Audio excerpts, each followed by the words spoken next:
Good afternoon, everybody. It's David Schlotthauer here in the home weather office, and I am very excited to share with you all my fourth winter 2023-2024 forecast that you all have been waiting patiently for, as this is going to be my final winter forecast for the upcoming winter season. Now, if you are new and you really like these updates, please consider subscribing, hitting the like button, and sharing this video with your family and friends on social media. And never forget to leave an awesome comment in the section below, so that way I know how you all enjoyed today's forecast. So the first slide I always like showing you all in my winter forecasts is the latest state of the INSO that is ongoing right now in the equatorial Pacific. We are now seeing a very strong El Nino episode in progress. The reason why is the water temperatures are well above normal across the equatorial Pacific, from the international dateline all the way towards Peru, where right now it is 2.8 Celsius above the long-term average. These are different regions, by the way, that you're looking at, and different regions mean different things. And so NOAA uses these different regions to monitor how strong and how progressive is El Nino. And so right now, the Nino 4 region is 1.6 Celsius above normal. The Nino 3.4 region is 2.1 Celsius above normal. And the Nino 3 region is 3.3 Celsius above the long-term average. So this is pretty significant, and this is going to greatly influence how our winter pattern is going to shape up across the United States for this upcoming winter. Now, when we take a look at the 500 millibar height forecast from the Climate Forecasting System version 2 model on the left side of the screen, and the Canadian or the CANSIPS model on the right side of the screen, there are similarities here for the January through March period of the winter season on how the jet stream is going to react to the El Nino, the state of the atmosphere that we're seeing. And so when we look at examine the Climate Forecasting System version 2 model on the left side of the screen first, we can see there is amplified troughing, lower than normal heights and lower than normal pressures at the surface over the northeastern Pacific. This allows the subtropical jet to be more amplified and extended as it moves across central California into the Midwest and the deep south. This helps to bring more rainfall than usual to these areas. Whereas the CANSIPS model, or the Canadian climate model, is showing more amplified ridging, in other words, more split flow in terms of the polar jet there, and that might mean lesser rainfall likely for the northern plains and also for the Midwest, whereas the deep south might get more rainfall than usual from the CANSIPS forecast. One thing that this winter is forecasted to be, based on all the climate models that I've looked at and the seasonal guidance, is it's going to be a warm one this winter. I don't think we're going to see much in the way of Arctic outbreaks at all than what we saw last year. Yeah, we have seen maybe one or two. This year, we're probably only going to see one or two of these big Arctic outbreaks, but otherwise, in the long term, it is going to be a really warm winter for January through March for much of the United States. And that's all because of, one, our global warming is in progress. I don't really believe in it very much, but a lot of scientists are saying that the world is warming up, and we can see that here reflected in the two climate models. Look at all that orange and red, not just for the United States, but the Arctic is very, very warm for this upcoming winter season, and there's only a bit of a cold blob that is over the northwestern far Pacific basin, really close to China and Siberia, where they could see below average temperatures. But for the most part, it's going to be a very, very warm winter. Unfortunately, for a lot of people that like cold winters, probably not going to see much of that this year. Precipitation from the Climate Forecasting System on the left and the CANSIPS on the right side, very similar here. California dubbed in green, so above average precipitation is certainly a possibility, with the deep south expecting to see that. Also, the CANSIPS, very similar to the Canadian model, or to the Climate Forecasting System model, for January, February, and March, also indicating above average all the way over here. Again, we're looking at these two areas that are likely to see above average precipitation. Now, I'm a little optimistic about the Pacific Northwest. Probably going to be a very dry one, and I'm not really following suit very much with the CFS in that area, but more for California, probably more accurate than not. So the CFS, closer look at the United States forecast, seasonal outlook here for December, January, and February, and I'm going to go all the way through April for you all that are curious.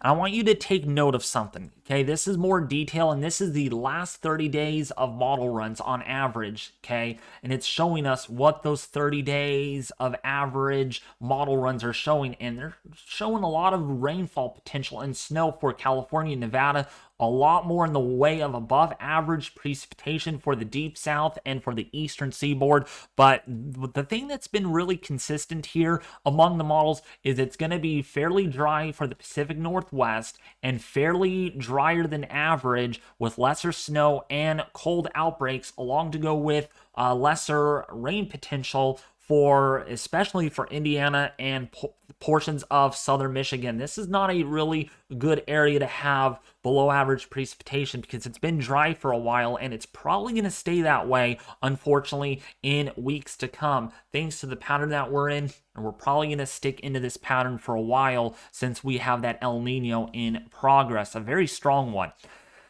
So therefore, the upper Midwest is going to be pretty dry and also somewhat warm, according to this particular model, not showing very big Arctic outbreaks by any means at all. We're not seeing big patches of cold air up here expected to swing southeastward. Instead, it's going to probably be near average to above average in terms of temperatures. This continues all the way through March, from January through March, through the heart of winter season. I mean, this is really not good at all. Very dry in the northern tier of the United States up here. Look at Washington and Oregon, very dry, possibly historically dry for this 3-month mean period, while California and the deep south get a lot of rainfall thanks to that El Nino. And temperatures too, really not big any Arctic outbreaks, as again, we get the zonal flow coming through here like this, and that's going to keep a lot of this Arctic air, cold air, well to the north during otherwise a negative AO pattern. We're probably going to see more of a positive AO, which means the polar jet or the polar vortex is going to be stronger, which means it keeps the cold air retreated up to the north. Now, looking all the way through April, same thing. Very dry for the Pacific Northwest, really dry, likely for the northern tier and the upper Midwest, like Michigan. If you are in Ohio, Indiana, Illinois, Kentucky, Tennessee, going to be drier than average, likely, with above average rainfall. At times, we could see some snowfall as far south as, say, northern Louisiana and southern portion there of Arkansas. Now, maybe the second half, maybe that last month, we might get more Arctic outbreaks as we slowly shift back into a neutral pattern, then eventually maybe into a La Nina. So don't be surprised, maybe like in March, we might get 1 or 2 of those Arctic outbreaks so late in the winter season that do impact portions of the Midwest and the northern plains. I am adding the Euro seasonal forecast in this video this go around. I didn't use it in last month's video because, you know, we didn't have much concrete evidence of data. Now this time we have better idea what might be happening, and even so, the Euro is also indicating above average here for central and southern California, also for the deep south, the southeast, and the northeast. Okay, with maybe some below average chances for rainfall and snowfall for the upper Midwest, like Indiana, Illinois, Kentucky, and below average there for the Pacific Northwest. So all in all, the Pacific Northwest really not going to be looking good at all this year. You were probably hopeful to get out of the drought. Might not happen so much. The drought may actually intensify a little more because of El Nino, because of that ridge that's going to be over just north of you, going to block storms from kind of moving on in. Look at the temperatures on the seasonal forecast for December through February, above average. So no Arctic outbreaks expected in my forecast as far as things go. Here's a look through March. Again, same ordeal here. Above average southeast with precipitation. Also for California with above average temperatures for the northern tier of the United States. This seems a little bit more fitting with the latest Climate Prediction Center seasonal forecast. Now, this is not included in their homepage yet. I had to actually dig around for this. There will be a link in the description leading to their maps below the video, so make sure you check that out. But it does illustrate with what my forecast is calling for. Below average again for the upper Midwest and also for the northern tier. Really far above average chances potentially for the Southeast, also for California. And again, for December through February, we're looking at a 40 to 50% chance leaning above for rainfall for California and Nevada. Temperature-wise, very similar to the Euro model, indicating that it's going to be a warm one this winter. Really not, I mean, you're going to have cold temperatures, of course. It's not going to be like you need tank tops, you need shorts, you need flip-flops, not that sort of warm weather. It's just not going to be as cold, so maybe instead of it being like -5 or -10 like it typically is over, say, North or South Dakota, it might just be, say, 0 degrees or maybe 2 degrees above zero. It's going to be cold, just not as cold, if that makes sense. So now, we are going to compare my previous few winter forecasts with the maps that I made here, and we're going to look at what I'm thinking now. So this is, of course, outdated. I want to make that clear in this video, but we're going to be looking at the current. We're just going to compare maps for you all so you guys kind of get a better understanding with where I'm going with my forecast. So this is as of September the 16th, 2023. Remember when I made my second winter forecast? That's what I was thinking that might happen. Again, below for the Northwest, below average precipitation chances for the northern tier, and above average, right? Let's go into now October. This is from last month, okay, on the 21st. Remember that? You guys can still check that out. It's not really outdated, but it's, I've updated everything here in today's video, and so you're going to want to see that. For the Pacific Northwest, I indicated that it would be below average. For the northern tier, below average. For the deep south, above average chances for precipitation, right? So now, when we take a look at our precipitation anomaly forecast, of course, for this month, for the 9th of November, that's today, we can see I have made changes. All right, I have now extended California further above normal. Now, this is not intensity, folks. Okay, I want to make that clear. This is not like, oh, I'm going to get 10 inches above normal. That's not what this map illustrates. This is just telling you what are the chances of it happening. So the chances are higher for above average rainfall or snowfall if you're in the deep south. If you're in the southeast, like Jacksonville, Miami, Florida, Charlotte, Atlanta, you have odds higher for above average rainfall, more storms, more wetting rains over that area. Versus if you're in the northern tier, lesser storms, because of the jet stream and everything. So you're going to get lesser rainfall if you're in Chicago, Detroit, and Minneapolis than usual. Okay, it's going to be below average. And then Seattle, you're going to be really dry this winter, I'm confident. You're really not going to have a lot. More similar to with what you had last year, might even be drier this year than you did last year. San Francisco, Los Angeles, definitely above average. There's a 70 to 80% chance you could have above average rainfall.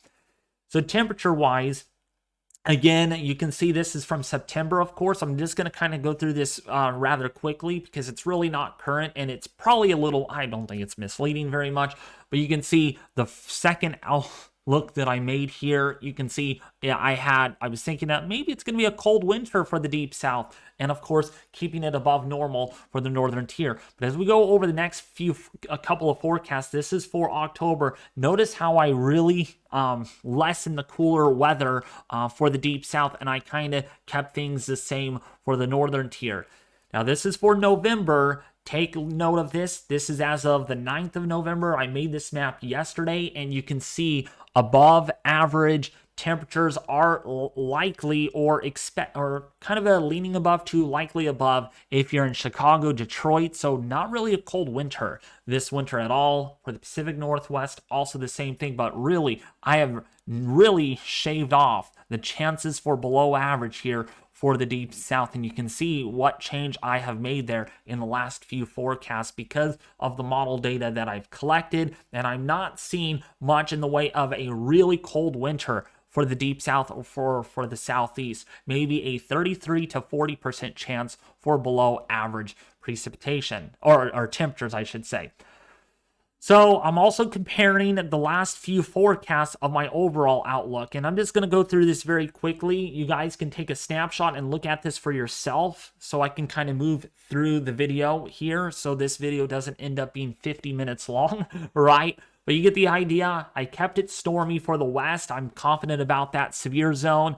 Probably not going to see that. You'll have to see my new forecast here in just a second. Chilly and wet for the deep south, but as we go over the next few forecasts, of course, again, this is outdated of the 19th. I fixed the date, by the way, there. And November the 9th, 2023.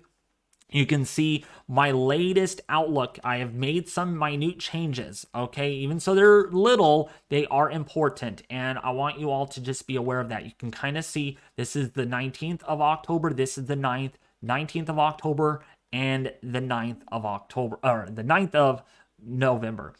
So take note that the Arctic blasts are further north, the cold shots are less frequent, they're further north, and chilly times are also further north. Crazy snowstorms, again, this is not what you will have, okay? I'm not saying that you guys are going to have blockbuster snowstorms or you guys are going to see big mountain snows. You're going to see big blizzards. No, it's not a you will have scenario. This is what, based on the pattern, based on how climate models indicate, this could happen, okay? Because it's very hard to predict 3 to 4 months out exactly how the overall weather pattern is going to behave, okay? And so when you guys see this, it's like, oh my gosh, oh man, I'm going to get blizzards. Okay, it doesn't mean you will get blizzards. You could see a blizzard in February or March, you know? It doesn't have to happen in December or January, okay? This is kind of showing you all, based on what my predictions are, based on what I see, on what I think might happen, okay? This is, you know, if you look back from last year, you know, sorry, someone called me, you know, last year did not pan out as expected, at least for my area. I was predicting below average rainfall. Nope, California didn't get below average. We got one of the wettest winters for a La Nina ever recorded. And so it's very hard to wrap your head around on what this winter is going to bring, especially since the Atlantic is warmer than average, the Pacific is warmer than average, and the Arctic is just really warm than it should be than ever before. It's really the teleconnections, everything has to line up almost perfectly for this type of weather pattern to happen. And so you might not get a winter battle zone until maybe January or February. You might not see these Arctic blasts until February or March. You know, I just wanted to really clear things up with you all. Just because of what you see on the map does not mean it's actually going to happen. These are the overall impacts of this winter forecast. Overall, what the overall outlook might be based on everything. Okay, so that's that, all right? Now, I did not update my snowfall forecast. I just want to make that clear. There really wasn't much that I could add in because, you know, just it's very little changes, okay? And so therefore, I'm just going to kind of keep it the same. So if you missed out on last month's video on me showing you all the snowfall forecast, here's a look at your second opportunity. So first of all, this map, even so it was created and updated on the 10th, it really wasn't updated at all. It's just kind of a rerun, so I just want to make that clear with you all. And just a little disclaimer, this is not for reposting, re-uploading, or broadcast for any reasons, okay? If I see you guys re-uploading this without my written consent or permission, action will be taken. So I just want to make that clear with you all. I don't like to be rude or disrespectful, but you know, it does take me time to make these maps through Photoshop. And so try making a map like this. It's probably going to take you a few days to do so. So looking at the 1 to 2 inch mark snowfall forecast, and again, this is all the way through April the 1st, folks, okay? So this is not like with one snowstorm. This is going to take many. This is kind of like that snowfall fall forecast for the winter season. So I'm going to skip ahead, and so the 4 to 8 inches are going to cover much of the northern tier of the United States, and then the 8 to 12 inches are going to cover still a lot of areas. The areas that I'm really concerned about is when we get into the 30 to 36 inch mark. That includes for portions of Michigan. Yeah, even so, you're not going to have as cold of a winter. Does not mean you're not going to have as much in the way of lake effect snow. It's definitely going to be a deal there. For the northeast, you're going to have 30 to 36 inches of snow, and also for the Intermountain West, it's going to definitely be a snowy one. And if we go forward here, these are the areas that are likely to see 60 inches plus of snow. For the higher elevations for the Sierra of California, I have actually highlighted this so it's easier to see. So you guys it's not hard to look at. So for the mountains, definitely of the Sierra, 60 plus inches. And for the higher elevations of the Rockies and the Wasatch, yes, that's how you say it, near Salt Lake City, 60 plus inches, and then 100 plus inches in one area of California. Now, a lot of you made comments about that in my video back in October, saying, oh, we're going to have more than 100 inches, David. I cannot fit everything in a very tiny area. So that's why I put it 100 plus inches, okay? Because there's more likely chances you will see 100 inches, plus some of the highest peaks like, say, Bear Valley, Mount Whitney, some of the Heavenly Valley, you might see over 300 inches plus of snow this winter. Might even see 450 inches this upcoming winter. Might even see 500. Who knows, right? All I'm saying is the areas in white will have more than 100 inches or more. So that could be 500 inches, 600 inches, or 295 inches. It doesn't matter. It's going to be over 100 plus inches in the white area highlighted in the mountains. So if you live in Lake Tahoe, you could see a lot of snow this upcoming winter. So now, one last look at this before I close out the video. I wanted to kind of go through this a little more deeply as far as my overall map that we're looking at here. I felt like I didn't mention a lot of people here, but again, for the Pacific Northwest, it's going to be drier. It's going to be really dry, not necessarily very warm. Okay, it's going to be more milder. Damp conditions over southwestern Oregon, but it's California, the mountains there, very stormy. I think we're going to have a big, rough winter like we had last winter. Maybe not quite as bad, maybe 1 or 2 inches less than what we had last winter, maybe 1 or 2 inches more, but either way, last winter for California was a disaster. We had a lot of flooding on Tulare Lake, which is near Fresno. I remember that. A lot of rivers, a lot of lakes overflowed. It was a really big mess.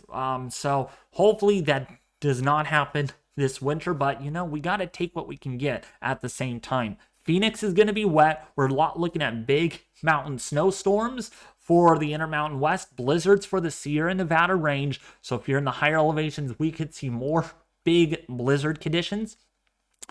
The winter battle zone for Oklahoma, for Arkansas, cold and very wet conditions for the deep south.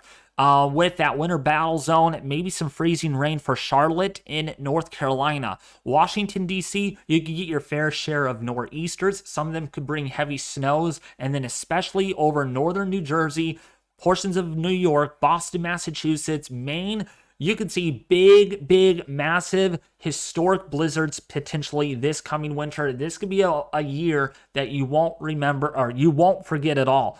Lake effect snows for the Great Lakes region. Certainly keep an eye on that. It's going to be rather mild, maybe a snowstorm here and there, up and down, back and forth for the upper Midwest, for Kentucky, Ohio, Indiana, Illinois, and Michigan. Just because it says mild does not mean you're not going to see anything at all. You're going to see some times of storms, sometimes, mostly though, it's going to be rather dry. We're going to be having long periods of dry weather. And then the cold air to the north will be very restricted this year, very well contained, mainly across the far northern U.S. May not even see much in the way of Arctic outbreaks at all this coming winter for Kansas, St. Louis at all. It's going to be very far north, I believe. And that's a look at the winter 2023-2024 forecast. This is the 4th edition of that.